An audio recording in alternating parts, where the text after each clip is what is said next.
Je pars de l'hypothèse que le monde est sans dessus, que les choses vont mal, que ceux qui ne devraient pas être en prison le sont et ceux qui le devraient ne le sont pas, que ceux qui ne devraient pas être au pouvoir le sont et ceux qui devraient avoir plus de pouvoir n'en ont pas, que les richesses, non seulement dans ce pays mais dans le monde entier, sont distribuées de telle façon qu'il ne s'agit pas de faire une petite réforme, mais une refonte totale du système de redistribution des richesses. Je pars de l'hypothèse que nous n'avons pas grand-chose à dire là-dessus. Il nous suffit de nous pencher sur l'état du monde actuel pour réaliser que c'est le chaos. Alors au bout d'un moment, on perd toute notion. Si on ne réfléchit pas, si on ne s'informe qu'à la télévision ou en lisant les publications universitaires, on finit par se dire que la situation n'est pas si catastrophique que ça et que les problèmes ne concernent que des questions marginales. Mais si on prend un peu de recul, on se rend compte que c'est l'horreur. Et c'est donc la raison pour laquelle nous devons partir de l'hypothèse que tout est véritablement chaotique. Et le sujet de réflexion, la désobéissance civile, est pris à l'envers. Dès qu'on parle de désobéissance civile, on se dit que le problème, c'est la désobéissance civile. Mais c'est pas ça le problème. Le problème, c'est l'obéissance civile. Notre problème, c'est le nombre incalculable de gens qui ont obéi aux dictats de leurs dirigeants et qui sont partis en guerre partout dans le monde entier, et que cette obéissance s'est traduite par des millions de morts. Notre problème, c'est que les gens sont soumis partout dans le monde, face à la pauvreté, à la famine, à la bêtise, à la guerre, à la cruauté.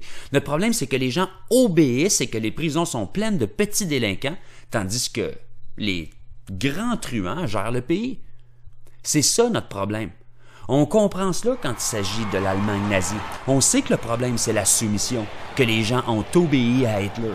Les gens ont obéi, c'était mal. Ils auraient dû se rébeller et résister au système. Et si seulement nous avions été là, nous leur aurions montré. Même dans la Russie de Staline, on constate cela. Les gens sont dociles, sont des moutons. Mais l'Amérique est différente. C'est ce qu'on nous a inculqué depuis toujours, depuis que nous sommes tout petits.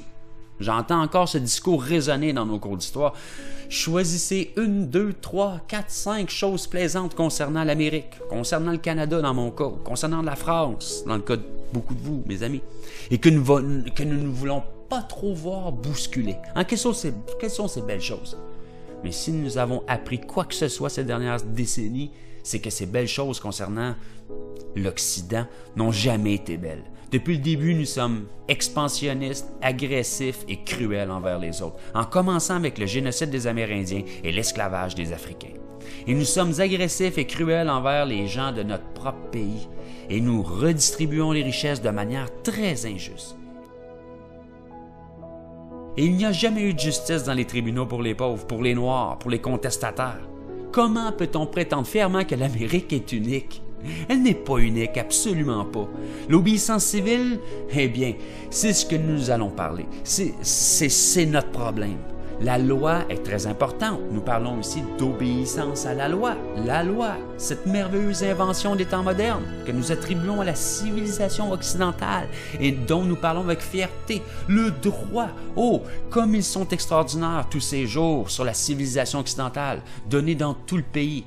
Souvenez-vous de l'époque sinistre où la population était exploitée par le régime féodal. Tout était abominable au Moyen Âge. Mais maintenant, nous avons la civilisation occidentale, l'état de droit. Le droit à normaliser et exploiter au maximum l'injustice qui existait avant lui. C'est cela qu'a fait le droit. Examinons tout d'abord le système de manière réaliste et non pas avec cette satisfaction métaphysique avec laquelle nous le considérons depuis toujours. Quand dans tous les pays du monde, le droit est le chouchou des dirigeants et un fléau pour le peuple, alors nous devons commencer à le reconnaître. Nous devons dépasser les frontières nationales dans notre réflexion. Obama et Poutine ont plus en commun entre eux qu'avec nous. Le directeur de la CIA a plus en commun avec le chef des renseignements chinois qu'avec nous. C'est cet engagement international aux lois qui crée des solides liens d'amitié entre eux. C'est pour ça que nous sommes toujours surpris de voir que lorsqu'ils se retrouvent, ils sourient, se serrent la main, fument le cigare ensemble, s'apprécient mutuellement. Et cela, indépendamment de leur discours officiel. C'est comme les partis républicains et démocrates aux États-Unis ou le Parti québécois puis le Parti libéral au Québec qui prétendent qu'il y aura un grand changement si l'un ou l'autre l'emporte et pourtant c'est toujours la même chose. Au bout du compte, c'est eux contre nous. Yossarian avait raison. Vous vous souvenez dans Catch-22? Il avait été accusé d'avoir fourni de l'aide et du réconfort à l'ennemi. ce dont personne ne devrait jamais être accusé. Et Yossarian avait alors dit à son ami Clevenger, « L'ennemi, c'est celui qui te fera tuer, de quelque camp qu'il soit. » Mais comme ces paroles n'avaient provoqué aucune réaction, il avait ajouté « Mets-toi bien ça dans le crâne, sinon un jour ou l'autre, tu vas te retrouver mort. » Et souvenez-vous, peu de temps après ça, Clevenger était tué. On ne doit jamais oublier que nos ennemis ne sont pas séparés par les frontières, que ce ne sont pas des gens qui parlent une langue différente, qui portent un voile et qui vivent dans des territoires différents. Les ennemis sont ceux qui veulent nous tuer. On nous dit « Et si tout le monde désobéissait à la loi? » Mais il vaudrait mieux poser la question « Et si tout le monde obéissait à la loi? » La réponse à cette question est bien plus facile à trouver car nous avons énormément de preuves empiriques. C'est ce qui se passe quand tout le monde obéit à la loi ou même quand la majorité de la population le fait. Ce qui se passe, c'est ce qui s'est passé, ce qui se passe actuellement. Pourquoi les gens se prosternent-ils devant la loi? Et c'est ce que nous faisons tous. Même moi, je dois lutter car c'est ancré au plus profond de moi-même depuis que je suis tout petit, du temps où j'étais louveteau. Une des raisons qui font qu'on se prosterne devant la loi, c'est son ambivalence. À l'époque actuelle, on se retrouve avec des mots, des expressions qui ont plusieurs significations, comme par exemple « sécurité nationale ». Ah oui? Il faut agir au nom de la sécurité nationale. OK? Qu'est-ce que ça veut dire? La sécurité nationale de qui? Où? La loi recèle bien des choses. La loi, c'est la Bill of Rights, la Déclaration des droits. En fait, c'est ce à quoi on pense en vénérant la loi. La loi est censée nous protéger. La loi, ce sont nos droits. La loi, c'est la Constitution. Mais il y a un autre aspect de la loi qui ne fait pas l'objet de tant de battages publicitaires. C'est celle qui est en vigueur jour après jour, mois après mois, année après année, depuis que la République existe et qui permet de distribuer les richesses du pays de façon à ce que quelques-uns soient très riches et les autres très pauvres, et que certains courent comme des poules sans tête pour s'accaparer les miettes. C'est ça la loi. Si vous allez en fac de droit, vous constaterez tout ça. Vous pouvez évaluer tout cela en comptant simplement le nombre de gros manuels de droit que les gens trimbalaient avec eux et voir combien d'entre eux parlent de droit constitutionnel et combien parlent de propriété, contrat, délit, droit commercial. Et c'est de cela essentiellement dont il s'agit quand on parle de loi. La loi, c'est la réduction d'impôts pour l'épuisement des réserves de pétrole, mais on ne fait pas faire de dissertation là-dessus. Il y a donc une partie de la loi qui est mise en exergue. Voilà la loi, la Constitution. Et il y a les autres facettes de la loi, celles qui se font sans bruit et dont personne ne parle. Il y a d'autres problèmes concernant la loi. C'est curieux, les gens pensent que la loi amène l'ordre. C'est faux. Comment savoir que la loi n'amène pas l'ordre? Il suffit de regarder autour de soi. Nous vivons dans un état de droit. Et quel ordre avons-nous? On vous dit qu'il faut se méfier de la désobéissance civile car elle conduit à l'anarchie. Regardez bien le monde actuel où prévaut l'état de droit. Nous sommes dans une période qui se rapproche le plus de ce que les gens pensent être l'anarchie, le chaos et le banditisme international. Le seul ordre qui soit véritablement valable ne vient pas de la mise en application de la loi, il vient de la construction d'une société juste où sont établis des rapports harmonieux et où seule une réglementation minimum est nécessaire pour créer un ensemble de dispositions concernant les rapports entre les gens. Mais l'ordre qui s'appuie sur le droit et la force de la loi, c'est l'ordre de l'État totalitaire, qui conduit inévitablement soit à une injustice totale, soit finalement à la rébellion. En d'autres termes, à un très grand désordre. Ils ont demandé à la mère de Daniel Berrigan ce qu'il pensait du fait que son fils violait la loi. Après avoir mis le feu à des registres de bureaux de conscription, probablement un des actes les plus violents de ce siècle pour protester contre la guerre, il avait été condamné à la prison, comme il se doit pour un criminel. Ils ont demandé à sa mère âgée de plus de 80 ans ce qu'elle pensait du fait que son fils avait violé la loi. Elle a regardé le journaliste droit dans les yeux et lui a répondu « Ce n'est pas la loi de Dieu ». Et ça, on l'oublie, la loi n'a rien de sacré. Pensez à qui fait les lois. La loi n'est pas faite par Dieu, elle est faite par des bandits à cravate. Si on a le moindre sentiment de ce qui est saint, beau, révérencieux dans la loi, il suffit de bien regarder les élus du pays, ceux et celles qui font les lois.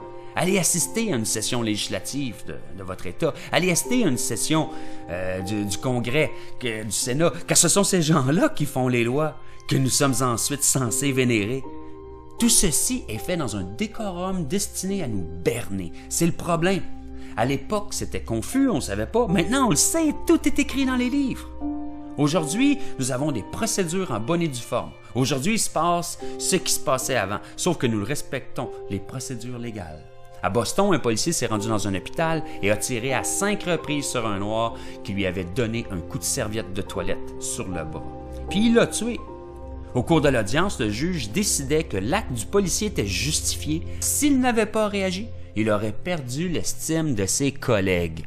Oui, monsieur, madame.